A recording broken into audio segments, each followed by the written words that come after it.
प्रिय छात्रों, आज हम द्वितीय पत्र के खंड क में वर्ग 1 में जो निर्धारित ग्रंथ है, जिसमें 10-10 श्लोक हमें पढ़ना है, हमने रघुवंश पढ़ लिया। आज हम किरातार्जुनीयम को पढ़ेंगे। यद्यपि क्रम के हिसाब से शिशुपाल वधम पढ़ना था, लेकिन जानबूझ करके मैंने किरातार्जुनीयम को पहले लिया, क्योंकि शिशुपाल वध का जो श्लोक है वो थोड़ा कठिन है। तो जैसे हम रघुवंश के श्लोकों को समझ लिए, उसी तरह से किरातार्जुनीयम के श्लोक को समझ लेंगे तो कुछ शब्दों और श्लोकों को समझने का अभ्यास होगा, जिसके बाद वो थोड़ा सरल लगेगा। इस दृष्टि से पहले मैं किरातार्जुनीयम की चर्चा करता हूँ। किरातार्जुनीयम के बारे में हमने सब कुछ पढ़ा दिया है आपको।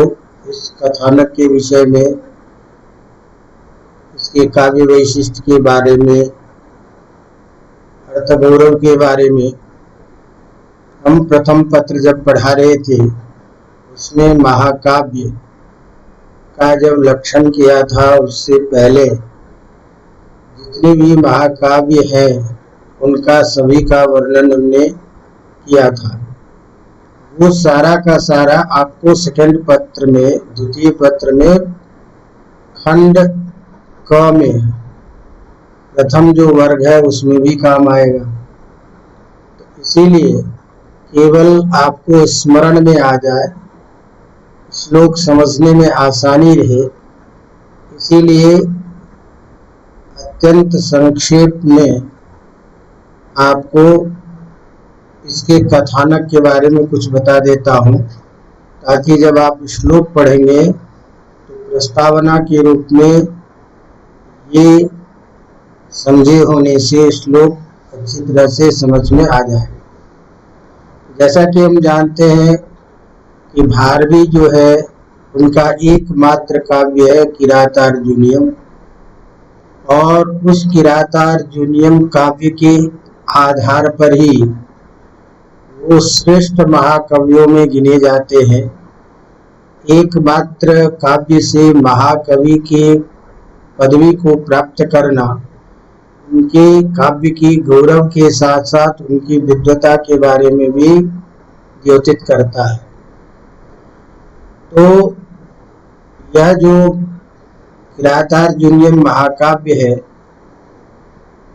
ये इसका उपजीव्य है महाभारत। जैसे महाकाव्य का लक्षण है कि महाकाव्य के कथानक जो होने चाहिए वो इतिहास प्रसिद्ध होना चाहिए। तो इस दृष्टि से इतिहास प्रसिद्ध जैसे रामायण, महाभारत इत्यादि, तो महाभारत की जो कथा है उस कथा को इसमें लिया गया है। यद्यपि महाभारत में ये जो घटना है ये ज्यादा विस्तृत नहीं है कि जब पांडवों को अज्ञातवास मिला था, उस अज्ञातवास के समय में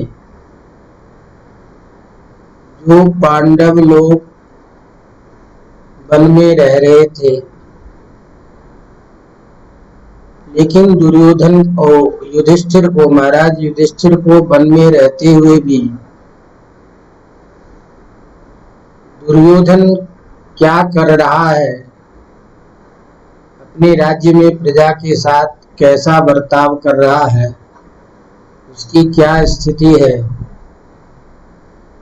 इस प्रसंग को जानने के लिए एक दूत को भेजता है वनेचर को समाचार लाने के लिए। तो महाभारत में जो अज्ञातवास के उस स्थिति का कुछ प्रसंग आता है, उसको कवि ने अपने काव्य में अपनी काव्य प्रतिभा के द्वारा अत्यंत रोचक, सुंदर और अनेक सूक्ति वाक्यों के द्वारा, नीति वाक्यों के द्वारा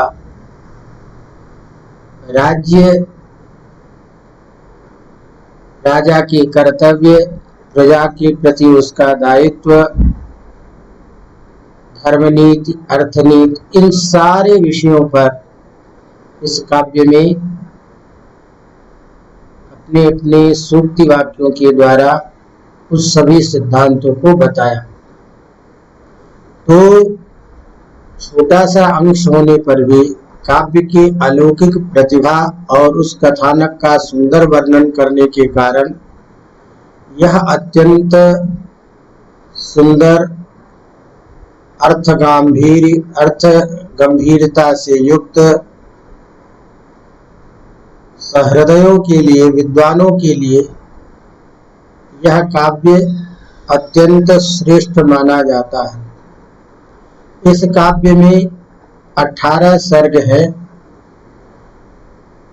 जबकि मूल कथानक की दृष्टि से 4-5 सर्ग में ही सारी स्थिति हो जाती है। लेकिन काव्य सौष्ठव और काव्य के वर्णन के द्वारा भिन्न भिन्न प्रसंग प्राप्त चीजों के वर्णन करने से काव्य का विस्तार देखा गया है। इस तरह से 18 सर्गों से युक्त यह महाकाव्य है, जिसमें प्रथम सर्ग के प्रथम श्लोक से 10 श्लोक तक आप लोगों को व्याख्या से संबंधित प्रश्न इस पत्र के इस भाग में आता है। अतः इन सारी चीजों को हम श्लोक के साथ अच्छी तरह देखेंगे। तो जैसे मैंने कहा कि 18 सर्ग है, तो अन्य सर्गों की चर्चा अभी न करें, लेकिन यह जो प्रथम सर्ग है, इसमें मूल जो विषय है वो क्या है? तो इसमें कथा का प्रारंभ द्वैत वन, जहाँ युधिष्ठिर आदि 5 पांडव द्रौपदी के साथ वनवास की अवधि बिता रहे होते हैं, वहाँ युधिष्ठिर द्वारा नियुक्त जो गुप्तचर है, जिसको दुर्योधन के द्वारा किए जाने वाले व्यवहार, कार्य, प्रजा के साथ उसका क्या संबंध, कैसी स्थिति है, इन सारे वृत्तांतों को जानने के लिए भेजता है। और वह जो वनेचर है, वो सारी चीजें इसके वहां से समाचार को प्राप्त करके, जान करके, और वो यहाँ युधिष्ठिर के पास में आता है और उस सारी घटना को उनके सामने में रखता है। तो जैसा कि आप जानते हैं कि द्यूत में जब जुए के खेल में पराजित होने के बाद शर्त के अनुसार यद्यपि युधिष्ठिर आदि पांडव में रह रहे थे, तथापि वे दुर्योधन की कृत्यों के प्रति उदासीन थे। लेकिन युधिष्ठिर ने एक किरात में भील, जंगल में रहने वाले, गुप्तचर रूप में नियुक्त करके दुर्योधन की राज्य की स्थिति और उसके मनोभाव को जानने के लिए और उसके भावी कार्यक्रमों की पता करने के लिए भेजा था। और वह जो किरात था वो ब्रह्मचारी के वेश में गया था। तो ब्रह्मचारी के वेश में वह किरात सब कुछ पता लगा करके द्वैत वन में युधिष्ठिर के पास में आ जाता है और वहाँ के सारे वृत्तांत को बताने लगता है कि दुर्योधन अपनी उत्तम शासन प्रणाली से प्रजा को अपने अधीन, अपने बस में कर रखा है, अपने अनुकूल बना रहा है, समय के अनुसार प्रजा के लिए जो व्यवस्था करनी चाहिए उस व्यवस्था को करने में उद्यत है, वह बिल्कुल धर्म का पालन कर रहा है और प्रजा हमसे उससे रुष्ट न हो जाए, इसलिए और भी अधिक वह सचेष्ट होकर के कार्य कर रहा है। जिसके पीछे मूल कारण ये भी है कि पांडवों और युधिष्ठिर आदि को प्रजा भूल जाए और दुर्योधन के प्रति प्रजा आकृष्ट हो, इस छल की भावना से और भी अधिक रूप से वह प्रजा की व्यवस्था में, प्रजा के कार्यों में लगा हुआ है। सेना भी अत्यधिक सबल है और उस द्रौपदी के साथ में रहते हुए इन सारे वृत्तांतों को सुनकर के द्रौपदी विचलित भी होती है और युधिष्ठिर को प्रेरित करती है कि आप किस प्रकार के राजपुत्र और राजधर्म का पालन कर रहे हैं।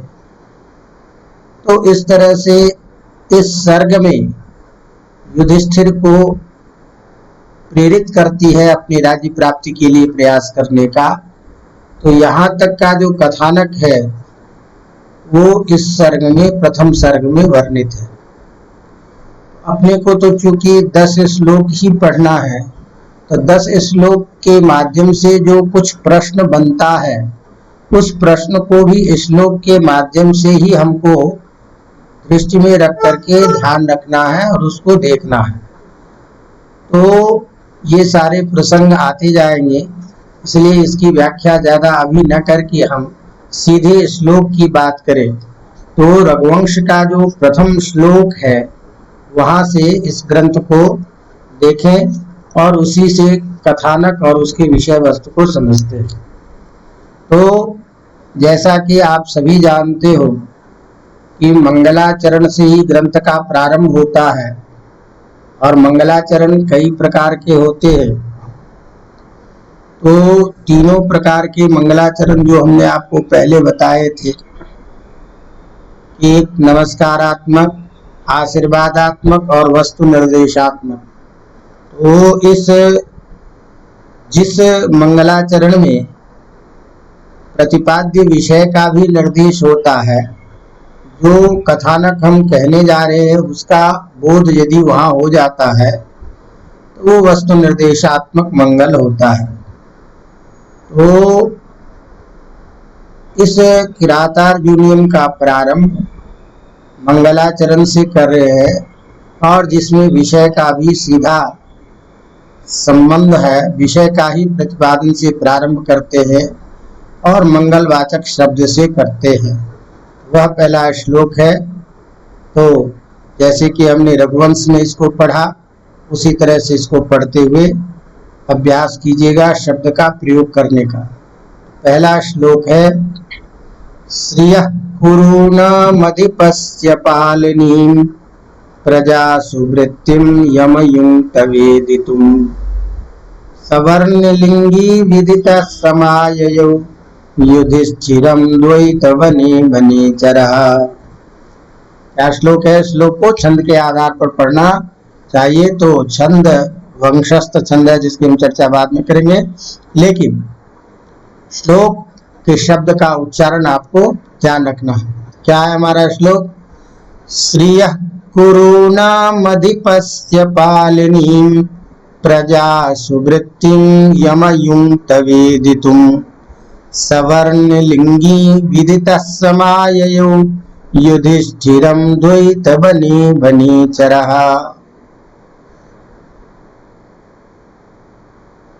प्रत्येक शब्द को अलग अलग ध्यान रखिएगा तो उसी से शब्द का अर्थ अपने आप पता चलता जाएगा। तो युधिष्ठिरम द्वैतवने समाययौ वनेचरः। युधिष्ठिर के पास में, कहाँ? द्वैतवन में, वनेचरः समाययौ, वह वनेचर वापिस आ गया। कैसा वनेचर था? तो जो वर्ण लिंगी था। वर्ण माने ब्रह्मचारी के वेश को धारण किया हुआ था। ब्रह्मचारी का जो लिंग है, पहचान है, पहनावा है, उस चीज को धारण करने वाला अर्थात ब्रह्मचारी वेश धारण किया हुआ वह वनेचर किरात द्वैत वन में आ गया, वापिस आ गया। कहाँ आ गया? युधिष्ठिरम, युधिष्ठिर के पास में आ गया। कौन सा वनेचर आ गया वापिस? प्रजासु वृत्तिम यम वेदितुम अयुंक्त। वृत्ति माने समाचार, समाचार को वेदितुम जानने के लिए यम जिस वनेचर को नियुक्त किया था स वनेचरः युधिष्ठिरम द्वैत वने समाययो। वह वनेचर युधिष्ठिर के पास में आ गया। किस समाचार को जानने के लिए भेजा था? तो प्रजासु वृत्तिम, प्रजाओं में उसका व्यवहार कैसा है उसको जानने के लिए। तो किसके समाचार को जानने के लिए भेजा था? तो कुरुनाम अधिपस्य, कुरु देश के जो राजा, कौरव के जो राजा, कौरव वंश के जो राजा युधिष्ठिर, कुरु प्रदेश के जो राजा कौन? दुर्योधन। उस दुर्योधन को का जो प्रजा में होने वाला व्यवहार है उसको जानने के लिए जिस वनेचर को भेजा, वो वनेचर समाचार प्राप्त करके आ गया। तो किस प्रकार के समाचार को जानने के लिए भेजा था? तो श्रियः पालनीम वृत्तिम, श्रिय मने ऐश्वर्य, तो ऐश्वर्य को पालन, श्री मने लक्ष्मी, राज्य लक्ष्मी के संरक्षण रूप में राज्य लक्ष्मी का संरक्षण करते हुए प्रजाओं के में होने वाला जो उसका व्यवहार था, प्रजा में वो कैसे क्या कर रहा था, इसको जानने के लिए जिस वनेचर को नियुक्त किया गया था वह वनेचर आ गया।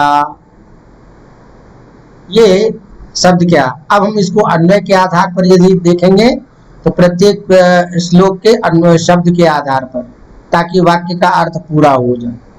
तो कुरु नाम अधिपस्य, कुरु मने कुरु देश के, अधिप मने राजा, तो कुरु देश के जो राजा, उस राजा का जो श्रियः पालनीम प्रजासु वृत्तिम, श्री मने ऐश्वर्य, राज्य लक्ष्मी की जो संरक्षिका, राज्य लक्ष्मी को जिस तरीके से संरक्षित किए जाए उस वृत्ति मने समाचार को जानने के लिए, प्रजाओं में, प्रजा के विषय में, प्रजा में उसका क्या व्यवहार है, उस व्यवहार को वेदितुम जानने के लिए जिसको यम अयुंक्त, जिसको नियुक्त किया था, वर्णलिंगी स वनेचरः, ब्रह्मचारी वेशधारी वह वनेचर, विदितः सन, सब कुछ जान करके, पता करके, द्वैत वने, इस द्वैत वन में, द्वैत वन नाम का जो वन था जिसमें पांडव रहा करते थे, उसमें युधिष्ठिरम समाययो, युधिष्ठिर के पास वापिस लौट आया। तात्पर्य क्या निकला कि राजा दुर्योधन अपनी प्रजा के साथ कैसा व्यवहार करता था, जिससे राज्य लक्ष्मी सुरक्षित बनी हुई है, या प्रजाओं के साथ उस व्यवहार करते हुए राज्य लक्ष्मी का उपयोग कैसे करता है, इत्यादि सभी बातों को जानने के लिए युधिष्ठिर ने जिस वनेचर को नियुक्त किया था वह ब्रह्मचारी वेशधारी वनेचर सब समाचार जान करके और यहाँ युधिष्ठिर के पास द्वैतवन में आ गया। अवगतम। अब संस्कृत में हमको लिखना होगा तो इसी को क्या कहेंगे कि कुरु नाम कुरु देशस्य कुरु जनपदानाम अधिपस्य राज्ञः अर्थात स्वामिनः राज्ञः दुर्योधनस्य श्रियः राजलक्ष्म्याः पालनीं पालनकर्त्रीं प्रजासु प्रजा विषये वृत्तिं व्यवहारं वेदितुं ज्ञातुं यम जनम अयुक्त यम नियुक्तवान सवर्णलिंगी ब्रह्मचारी वेशधारी वनेचरः किरातः विदितः सकल वृत्तान्तं ज्ञात्वा द्वैतवने एतादृश नाम के वने युधिष्ठिरं समाययौ युधिष्ठिरस्य पार्श्वे आगतवान। अवगतम। निष्कर्ष क्या निकला इस श्लोक के द्वारा कि कुरुराजस्य दुर्योधनस्य प्रजा विषये व्यवहारः कीदृशः इति ज्ञातुं युधिष्ठिरः यं वनेचरं नियुक्तवान् सब्रह्मचारी वेशधारी किरातः सर्वं समाचारं ज्ञात्वा द्वैतवने समुपागतः द्वैतवन में आ गया। तो इस तरह से प्रथम श्लोक का प्रारंभ इस कथानक से हो रहा है कि इससे पहले युधिष्ठिर ने दूत को समाचार जानने के लिए भेजा और युधिष्ठिर वहां से सारा समाचार ला करके युधिष्ठिर के पास में वह वनेचर आ गया। तो अब इस श्लोक में श्रियः पद से राज्य लक्ष्मी का भी वाचक है श्री और श्री ऐश्वर्य का भी वाचक है। तो मंगलाचरण वाचक शब्द श्री से इसका प्रारंभ हुआ, जो समस्त पढ़ने वाले को ऐश्वर्य प्राप्त हो, ग्रंथ का विस्तार में भी ऐश्वर्य प्राप्त हो और विषय का भी प्रतिपादन हो गया। तो इस तरह से विषय सहित ऐश्वर्य आदि का बोधक होने के कारण यह वस्तु निर्देशात्मक मंगलाचरण माना जाता है। अवगतम। अब प्रणाम आ गया। तो जब वनेचर है समाचार सुन के अपने राजा के पास में आया है तो वनेचर का जो अपने स्वामी के प्रति कर्तव्य होता है पहले उस कर्तव्य का पालन करते हुए फिर आगे अपना वृत्तांत कहता है। ये नहीं कि आकर के चलो सीधे खड़ा होकर के शुरू हो गया, नहीं, क्या किया, आकर के जब आ गया तो क्या किया इस बात को दूसरे श्लोक में कहते हैं। कृत प्रणामस्य मही भुजे जितां सपत्नेन निवेदयिष्यतः न विव्यथे तस्य मनो नहि प्रियं प्रवक्तुमिच्छन्ति मृषा हितैषिणः। यहीं से सूक्ति वाक्य प्रारंभ हो गया। यही भारवी का अर्थ गौरव, जो कम शब्दों में बहुत बड़ी बड़ी बातें कह देते हैं, वो प्रारंभ हो गया। तो कहते हैं, श्लोक पढ़ लेंगे, दोबारा पढ़ता हूं। कृत प्रणामस्य मही भुजे जितां सपत्नेन निवेदयिष्यतः न विव्यथे तस्य मनो नहि प्रियं प्रवक्तुमिच्छन्ति मृषा हितैषिणः।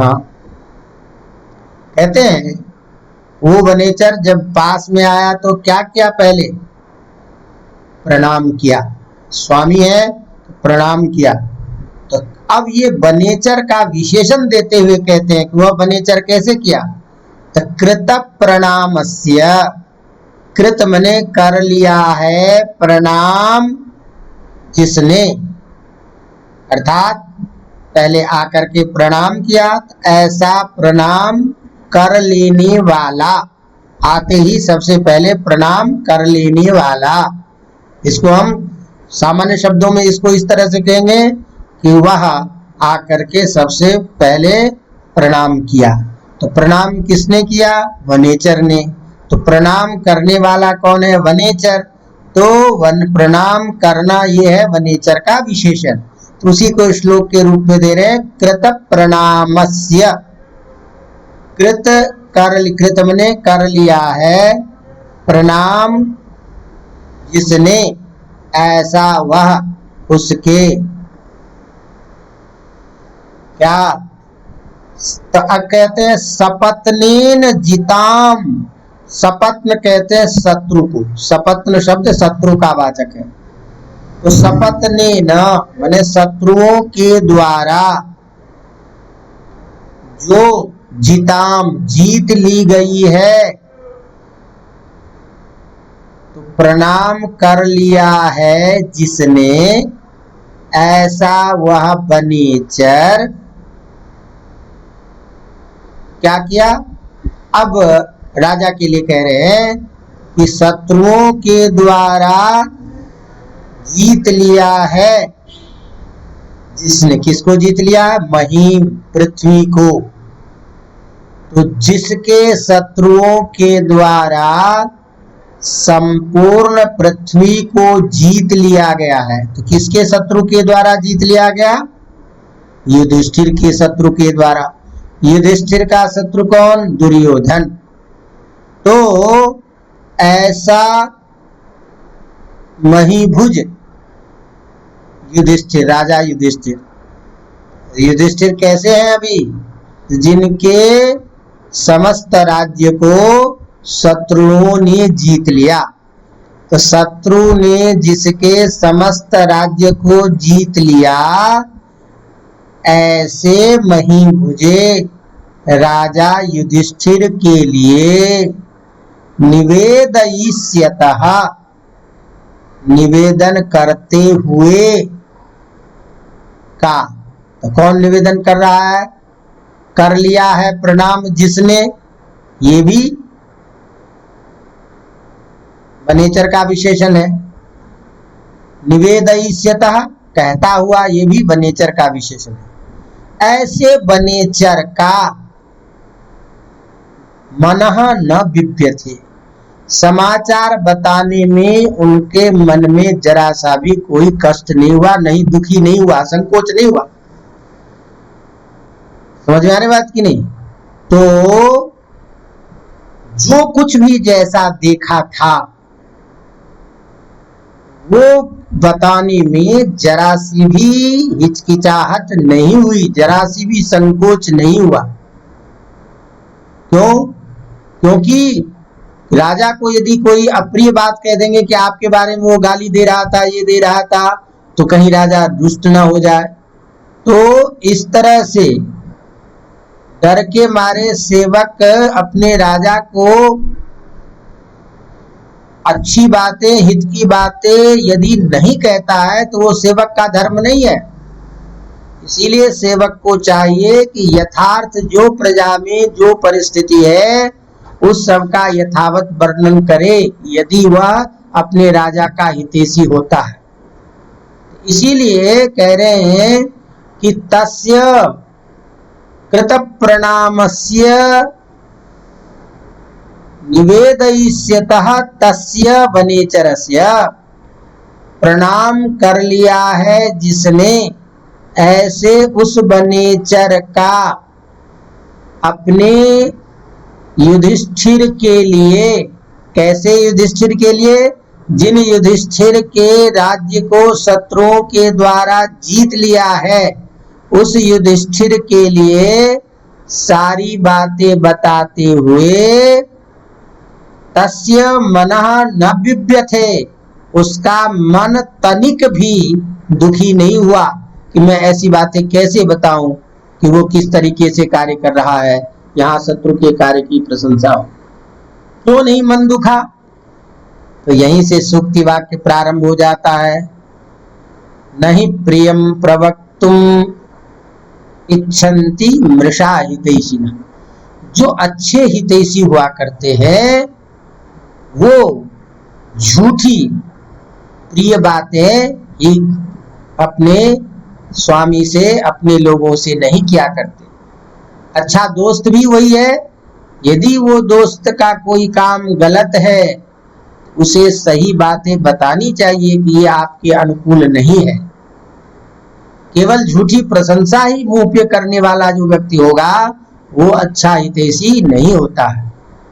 तो इसलिए उसने बनेचर ने जो कुछ भी देख करके आया उस दिखे हुए सुने हुए समाचार को कहने में जरा सी भी उसकी कोई हिचकिचाहट नहीं हुआ। क्योंकि ही निश्चयेन हितैषिनः मृषा प्रियम प्रवक्तुम न इच्छन्ति।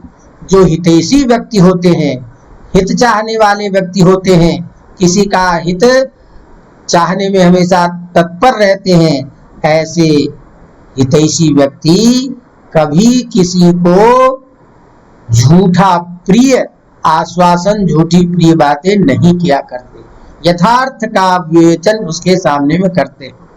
अतः उसका मन जैसा भी देखा, जिस प्रकार का समाचार सुना, उस बात को यथावत कहने लगा। तो उसी बात को कहते हैं कृत प्रणामस्य सपत्नेन। कृत प्रणामस्य, प्रणाम कर लिया है जिसने, सपत्नेन जिताम, शत्रुओं के द्वारा जीती गई, महीम पृथ्वी को जिसने जीत लिया है, जिस राजा के महीभुजे, ऐसे राजा युधिष्ठिर के लिए निवेदयिष्यतः, कहने वाला जो यह, निवेदन करने वाला जो यह बनेचर, तस्य मनः, उसका मन तनिक भी दुखी नहीं हुआ, वह थोड़ा सा भी दुखी नहीं हुआ। क्यों नहीं हुआ?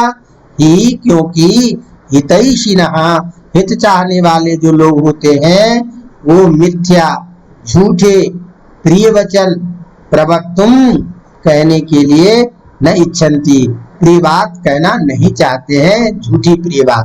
इसीलिए यथार्थ का जब तक बोध नहीं होगा तब तक उसका प्रतिकार कैसे करेंगे। अतः ध्यान दीजिए, कहते हैं हिंदी में करते हो कि यदि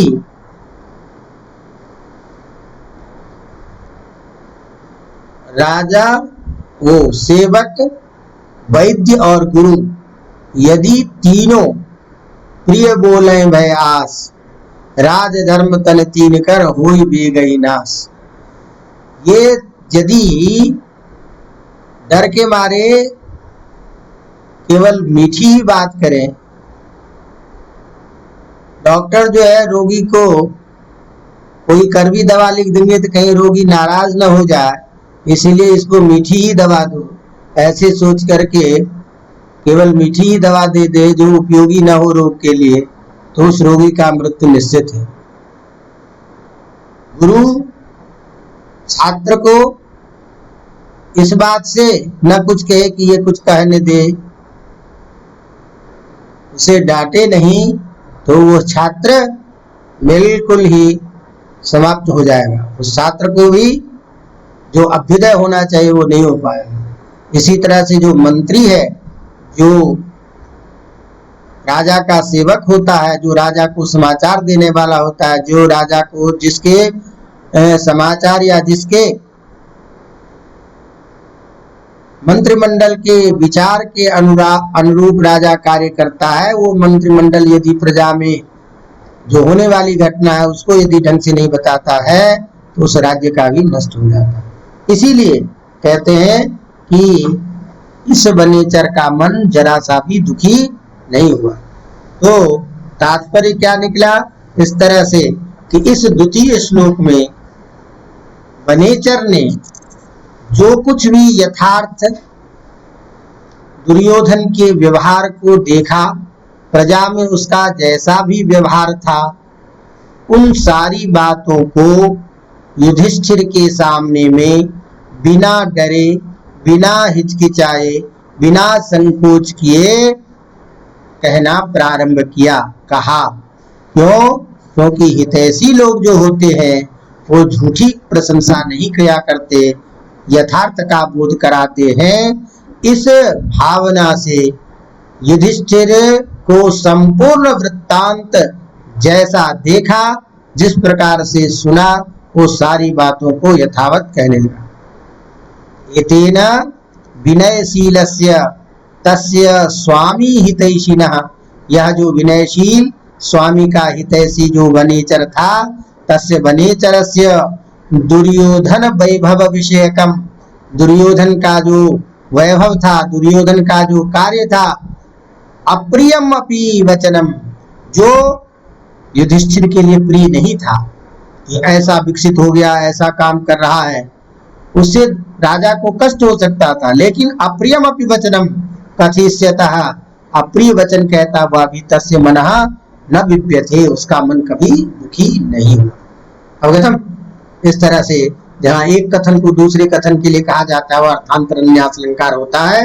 तो इस श्लोक से हमें ये शिक्षा मिलती है कि एक सच्चे हितैषी का ये कर्तव्य बनता है कि अपने स्वामी के प्रति, अपनी राजा के प्रति, अपने दोस्त के प्रति यथार्थ का ज्ञान कराए, यथार्थ वस्तुओं का ही उपस्थापन करे, झूठी प्रशंसा या किसी भी प्रकार के ऐसी बातें न करे जो उसके लिए, अपने सेवक के लिए जो अहितकर हो बाद में जाकर के। अतः यथार्थ का बोध करना चाहिए। इस तरीके से वह कहना प्रारंभ किया। अब यहाँ तक तो मूल बात आ गई कि इस रूप में जैसा देखा उस तरीके से किया। अब कैसा कर रहा था दुर्योधन, क्या काम कर रहा है, उसका व्यवहार कैसा है, ये इस तीसरे श्लोक से कहना प्रारंभ कर रहे हैं। विषाम विघाताय विधातुमिच्छतो, विषाम विघाताय विधातुमिच्छतो, रहस्यनुज्ञामधिगम्य भूवृतः, ससौष्ठवौदार्य विशेषशालिनीं विनिश्चितार्थामिति वाचमाददे।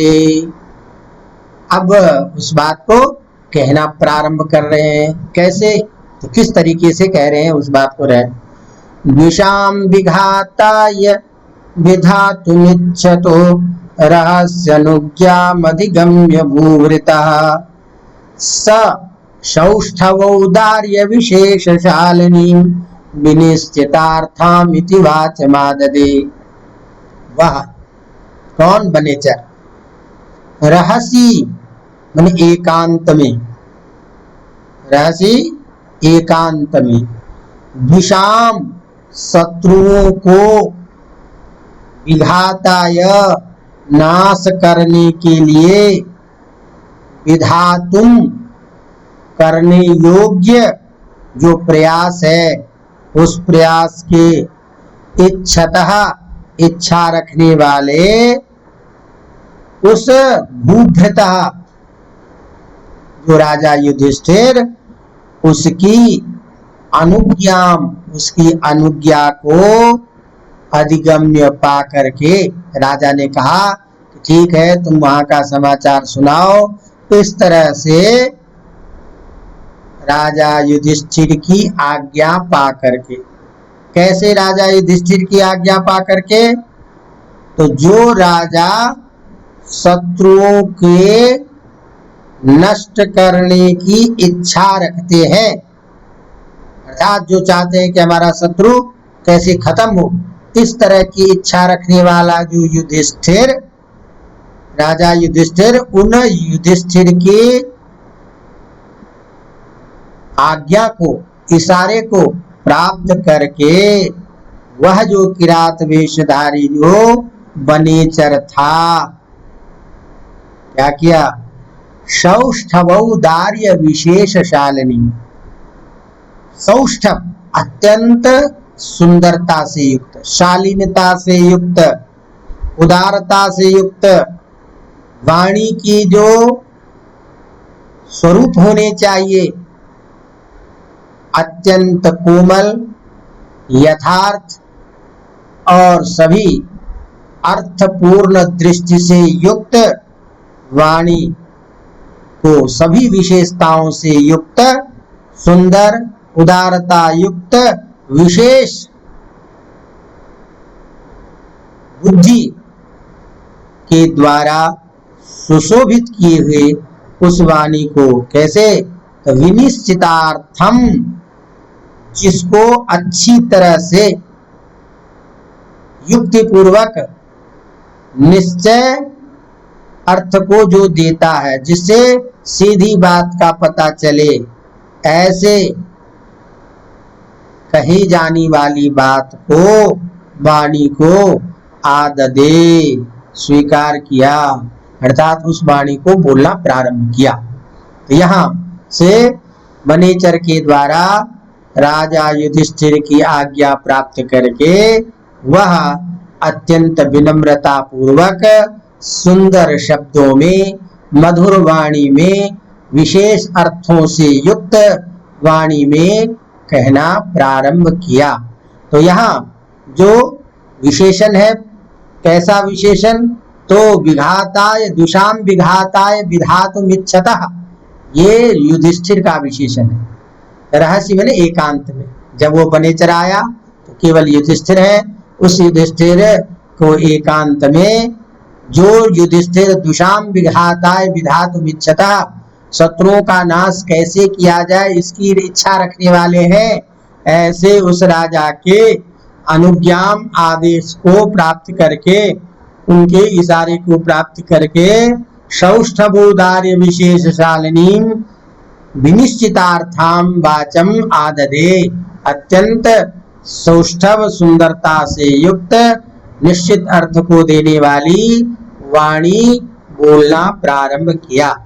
इस प्रकार इस श्लोक में, तीसरे श्लोक में राजा युधिष्ठिर के आज्ञा का पालन करके और अत्यंत विनम्र भाव से वहां की बातों को कहना प्रारंभ किया, ये बात है। इस प्रकार तात्पर्य क्या निकला कि युधिष्ठिरस्य आज्ञां प्राप्य एकांते किरातः शब्दार्थ शक्ति विशिष्ट युक्ताम प्रमाण युक्ताम च वाणीम आददे, वाणीम कथयितुम आरब्धवान इत्यर्थः।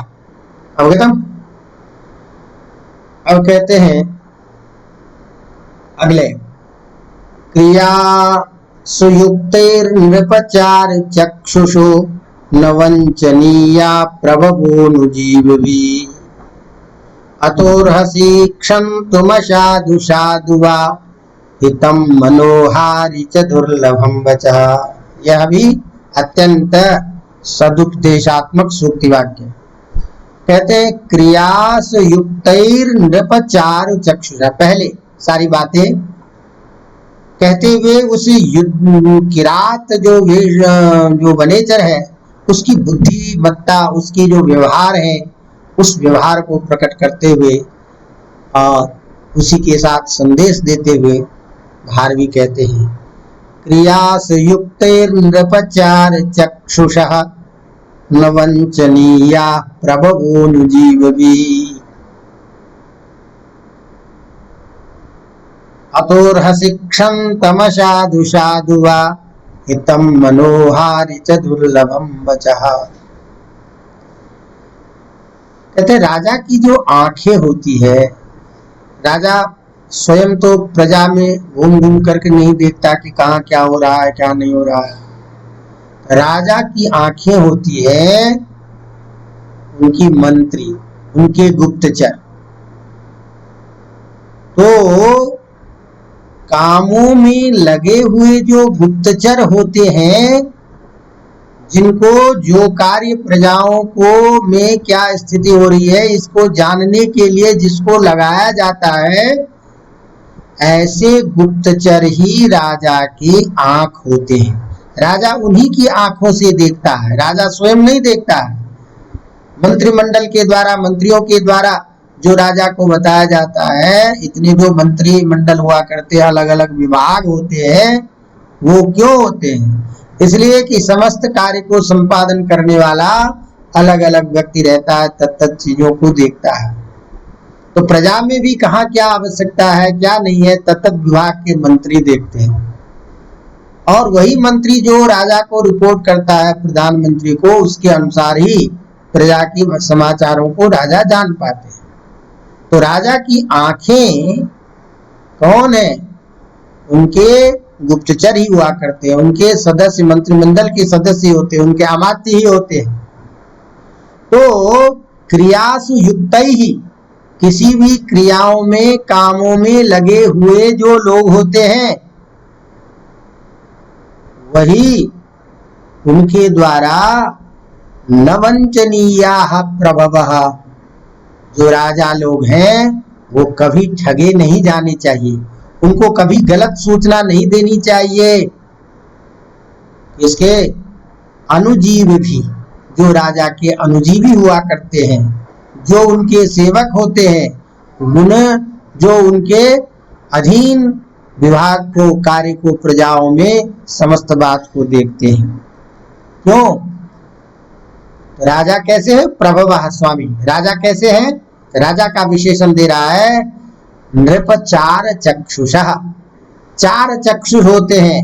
तो जो चार मने गुप्तचर ही हैं, नेत्र जिसके, गुप्तचर के नेत्रों से ही देखने वाले जो राजा हैं, उन राजाओं को कभी नहीं ठगना चाहिए।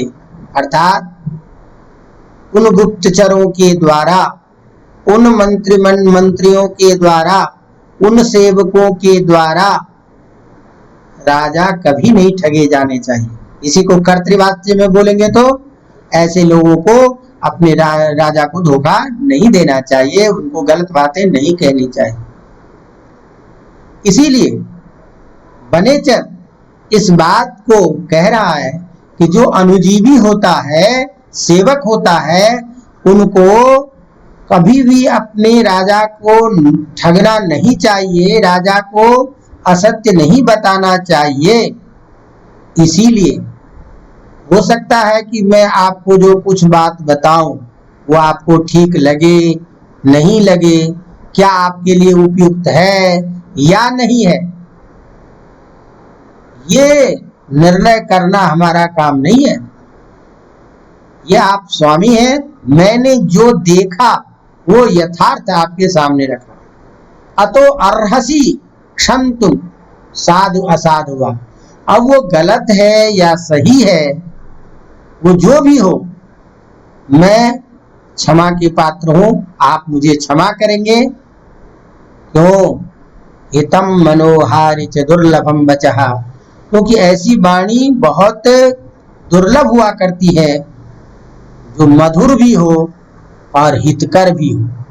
ऐसी बातें बहुत कम होती है जो सुनने में भी अच्छा हो और वो हितकर भी हो, क्योंकि सत्य बहुत कड़वी होती है तो वह बहुत कई बार कष्ट दे देता है, और यदि सत्य नहीं कहा जाए तो असत्य के द्वारा उसका नाश भी हो सकता है। इसीलिए मैं जो कुछ भी देखा हूं वो यथार्थ वर्णन आपके यहाँ आपके सामने कर रहा हूं।